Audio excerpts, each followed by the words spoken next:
What's up, tribe? How you guys doing? Go ahead and hit that subscribe button. I hope you like this video. This is the review for the Real Housewives of Potomac season 6 reunion part 2. And this is why we don't need 4-part reunion, because this episode they could have kept. There really wasn't a whole lot here. We spent the first 10 minutes arguing with Candace about her mouth, why her mouth is so lethal, why what she says is different than what the other ladies say. And at the end of the day, I'm exhausted with the argument. I feel like I've been having this argument for 2 years. The people who are Candace stands are going to see things the way they see things. Other people are going to see things the way they see things. And at the end of the day, I just don't feel like we ever going to come to a meeting of the mind. My biggest issue is Candace is never apologetic for nothing. I'm not even going to go down the road of what she says is so lethal and whether it's more than the other person. But a lot of these other women, they can't apologize. They can come back and say, maybe I did a little too much. Maybe I went a little too far. I can apologize for this. I can apologize for that. Candace is like, nope, I said it. I meant it. It is what it is. Whatever. I'm not going to continue to have this argument. And y'all can say the comments in the chat. All the Candace fans, love y'all. I appreciate y'all, but it is what it is. Okay? So, then, we talked about just, I don't know if I'm going in the right order, but I'm just going, because it ain't a whole lot. Giselle and Karen talked about their feud and how they were able to finally resolve their issues.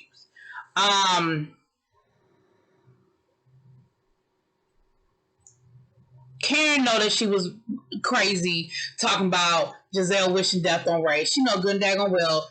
Now, Giselle can do a lot of stuff, and y'all know Giselle get on my nerves just like the rest of y'all. But Giselle ain't wish death on your husband. And Karen said that in retrospect and looking at the season back, that she understands that that's not really what Giselle was saying. And then Giselle was like, you know what, Karen, if that's what you felt, that I received, that that's what you felt. But girl, why you wait till now? Like, if I said it in season 1, you could have addressed it season 2. You could have addressed it season 3, 4, and 5. Why you wait till season 6? And she said, well, because Raven didn't want me to say nothing. But Raven grown now. You know, she just don't like you. And girl, I was like, Lord. But then Giselle was like, I appreciate the fact that even though me and you go through what we go through, that when you came to my home, you were still gracious. When you came to my home, you still spoke to my girls. And Giselle got, you know, emotional, which is something we don't see a lot from Giselle. She really did get emotional because she said, you know, no matter what happens with me and Giselle watched my children grow up. And Giselle knows, you know, knows my struggle. And Karen said, Giselle said Karen knows my struggle. And y'all know I'm getting them mixed up all season, child. And Karen was like, you know, at the end of the day, me and Giselle gonna always be shady because that is what it is. But we do love each other. And at the end of the day, you are a phenomenal mother. And I just thought that was a moment. And shouts out to Spilly Boy TV, because y'all, he been saying this all season, even going back to that first episode where they went back and forth with each other and they went real low and real dark. He said at the end of the day, these two love each other and hopefully they can find their way back. And I think they did. I mean, that does, like the one thing I can appreciate is that Karen was like, listen, we gonna always shade each other because that's just what we do. But there's love behind it. She did say that it went dark and that she went too far, and she did apologize. She apologized to Hampton University, but she said, but look, word on the curb is that you was a hoe. So I ain't taking the hoe back, but it ain't Hampton's fault that you was a hoe. I said, girl, we take 2 steps forward and 3 steps back, child. Then Candace and Ashley got into the back and forth about Candace calling her a slave. And Candace said, I ain't call you a slave. I called your husband a slave driver, and I called your husband an overseer. Then who the hell was you calling a slave? Then she started talking about colorism. You the one calling her a slave, but you bringing up colorism? And Wendy was like, she asked Ashley, would you agree, or do you see any colorism within this group? And Ashley said she didn't. And Wendy brought up a good point. Wendy said, how can you say that there's colorism that exists in society, but in this group of black women of all different hues, you don't think that there's any colorism that exists? And Ashley said that she didn't feel like it was. Wendy and Candace feel like there is. Again, I'm not arguing with y'all about that. I'm just telling y'all what happened. Y'all know I'm not doing that. I'm not arguing about the colorism situation. I'm just not.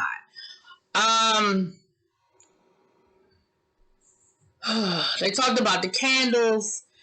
Wendy and Karen are in a good place. So Wendy does not feel like there was any shade with the whole candle thing. And they brought footage back from 3 years ago where Karen said she was gonna move into home interior with her brand and that she was gonna do candles. So the proof is there. You know, she said candles has always been next on my list. So the proof is there, child, that she was gonna do the candles. So boom, bam, that's it. That's done. They got on Mia about being a disaster on Twitter, which you are. And Angie said, I'm going to say the same thing to you that I said to Candace last year, girl. Get your Twitter together. And Mia tried to say that she had somebody that controls her Twitter. Listen, I'm going to say the same thing to Mia that I said about Jen Shaw over on the Real Housewives of Salt Lake City. At the end of the day, first of all, if you have people that's controlling your Twitter, that's tweeting out the kind of stuff that Mia was tweeting out, then you need to fire them. Second of all, I do not want men to believe. I believe you have somebody that runs your Twitter. I absolutely do. But I do not believe that a lot of those tweets came from your manager. I think they came from you. Third of all, you need to watch it because you're doing too much. You're doing too much down to the Twitter. You really are. Something that I thought was interesting, and Candace, I know you don't watch me, girl, because I don't be giving you nothing. I don't give you nothing over here, so I know you don't watch me. That's fine. That's okay. I own it. I accept and I own it. But let me tell you what you need to do. You need to take heed to 2 things that happened tonight, okay, ma'am? Now, you may not give a damn about me. You may not give a damn about these bloggers, but let me tell you what I know. I'm going to tell you some real shit right now. Karen tried to give you a warning tonight, and so did Andy. Karen said, if you don't find a way, I'm paraphrasing, if you don't find a way to better communicate with us and not be so lethal with us, then you're not going to have to worry about talking to us anymore, and you might just get iced out. Now, I think that went over Candace's head because I think what Candace was saying or what Candace felt was that she was talking about, like, we're not going to be cool with you anymore. No, ma'am. No, ma'am. What she was telling you was, if it gets to a point where nobody wants to deal with you, meaning nobody wants to film with you, then you have no job. Andy piggybacked on that and said the same thing and said, listen, if it gets to a point where you ice everybody out and people don't want to deal with you anymore, ... Read between the lines, Candace. They weren't talking about friends. They weren't talking about friendship. They were talking about your job. Andy has said in the past, he has said, if nobody wants to film with you, I have no use for you. So if it gets to the point where nobody wants to film with you, Candace, there's no reason for you to be on the show. I'm just saying. I don't know if you caught it or not, Candace. I think it went right over your head when it was said. I think it went right over your head. But I feel like you needed to hear that. You needed to hear that. You needed to receive what was being said to you. Now, I don't know if you heard it or not. I don't know. Then we got on the whole Wendy rumor situation with her husband and the plastic surgery. And again, what Wendy has been saying from the beginning is, it's not what you say, it is how it is presented. It wasn't so much that y'all were like, girl, you know, you acting a little funny, doing a little too much, you got the little body, boom, boom, bam.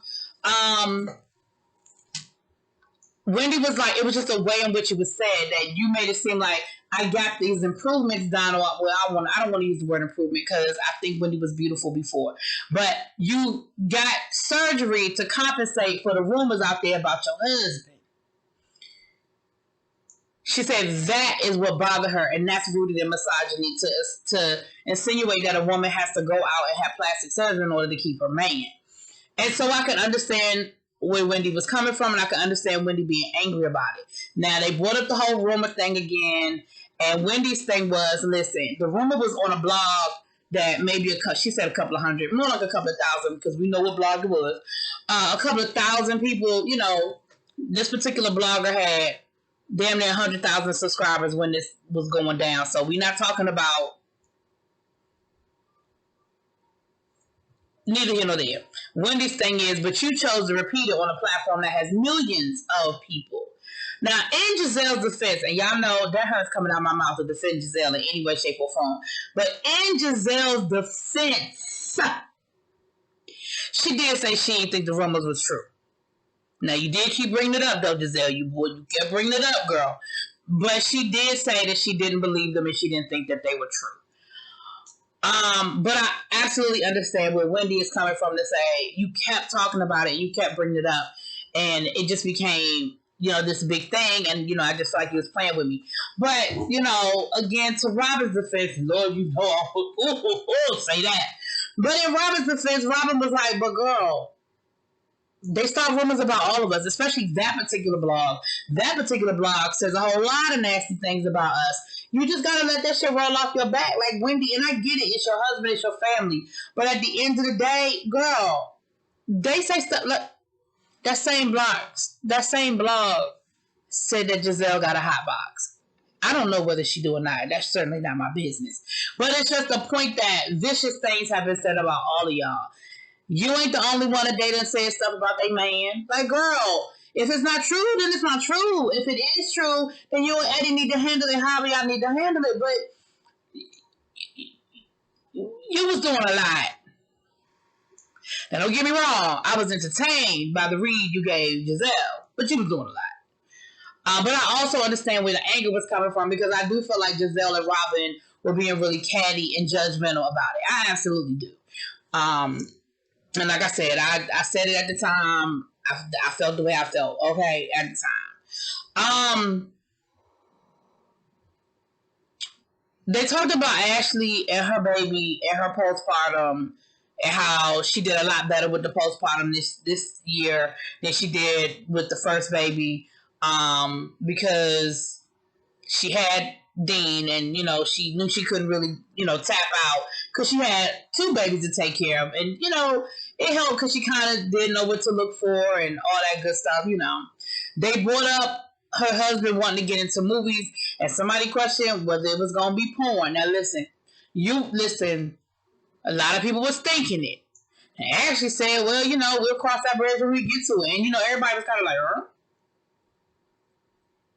Then, of course, she said that her sex life is back on track, and here go messy ass Giselle with women too. And Ashley was like, I'm just saying, it ain't off the table. Now, we know Ashley was dipping in a lady pond before, just like Michael be dipping in the man pond. So it wasn't a crazy thing to ask it, because she's admitted that that's how they rolled before, So she said she's back to feeling her sexy and feeling how she was before she had the babies, and so they good to go. They brought up the comment that a lot of people felt like her husband was, body shaming her, and she said he wasn't body shaming me. He knows how concerned I am about my body and getting back in shape. We work out together, so he wasn't body shaming me. I still feel like he was. It is what it is, but whatever. Then Giselle, and then once again they were talking about Candace body shaming Ashley about, having a wide body after she just gave birth. And again, here go Candace. So what? So what? She just gave birth. So what? And the one thing that Ashley said, and Giselle and Karen both agreed with, and I agree too, and I don't even have no churn, but I agree too. They were like, when you have a child, you will understand, and you might even come back and apologize to Ashley. And of course, she said she wasn't going to do that. But I do think that it does change your perspective when you have carried a whole human being in your body and you give birth and your hormones are out of whack and your body is out of whack. Like, that little person totally rearranges your insides for them to grow. And when you have a baby and your body is no longer yours, and it's, you don't snap back as fast, or things just don't go back the way they were. Like, I do think your perspective might change a little bit, but the fact that you don't have children and you are so judgmental about, Robin said Candace goes for the jugular. She knew what she could say that was going to hurt you the most, and that was going to be to talk about your postpartum body, which is true. Again, I ain't going to keep going back and forth about Candace and her mouth. Like I said, some people feel the way they feel, whatever. And honestly, that is pretty much it. Like I said, they could have kept this episode. Half of what they talked about, I feel like they was dragging this whole Candace and her mouth situation. Like, we get it.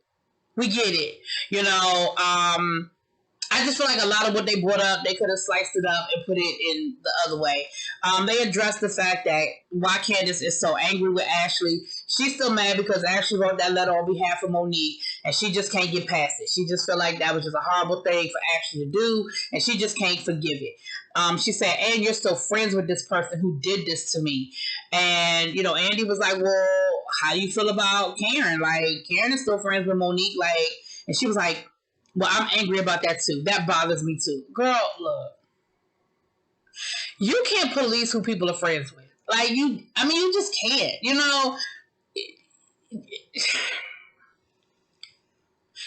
Let's assume for a minute that I agree with how people feel about Monique. I don't. But let's assume for a minute that I feel like Monique did something horrible. Okay? I don't. But let's just assume for a minute I did. If Monique was truly my friend before she did that, Monique is still my friend. That doesn't mean that, I don't like what she did. That just means that she's still my friend. So I get it, that she hurt you, Candace. I get that. But at the end of the day, if she was genuinely my friend before, she is still my friend. And I think that that's unfair of you to put your friendship that stipulate, well, you can't, if you're friends with her, then you're doing that to spite me, because that's not the case. It is hard to be in the middle when two friends fall out, and especially over a physical altercation. Like, I get it, but let's be clear, child, you ain't the first person to be in no fight, and you ain't gonna be the last person. I mean, I'm not trying to make it seem like fighting is normal. I'm not trying to normalize violence, so I'm not saying that, but sometimes things happen, and okay, you don't have to be friends with Monique. You don't have to make up with Monique, and that's fine. But to expect Ashley and Karen to totally turn their back on Monique when they had a genuine friendship with her, I don't think that's fair. But you are right. You are entitled to your feelings, and if you choose to disengage with Karen and disengage from Ashley, that's fine. But what you don't get to do is beat them up over it with your words because you're angry about it. Because that's what you admitted. You admitted that you come for Ashley the way you come for Ashley because you're angry with her because of what she did with Monique. That's not fair. Now, disengage, that's fine. But you don't get to verbally use Ashley as your punching bag. And before y'all say anything, I'm not saying Ashley is an angel and Ashley don't have her do her shit. That ain't what I'm saying. But Candace admitted that she constantly comes for Ashley the way she does because she's angry. That's what I'm talking about. Anyway, that was pretty much the episode, y'all. Next week, I don't know what we're going to talk about next week because I feel like we covered most of it. And then, of course, we know week 4 is going to be the Nicki Minaj situation. I really feel like they could just show us the Nicki Minaj situation next week because I don't feel like Andy got an hour's worth of shit to talk about. I just don't. But whatever. Y'all let me know what y'all think. I'll talk to y'all later. Peace.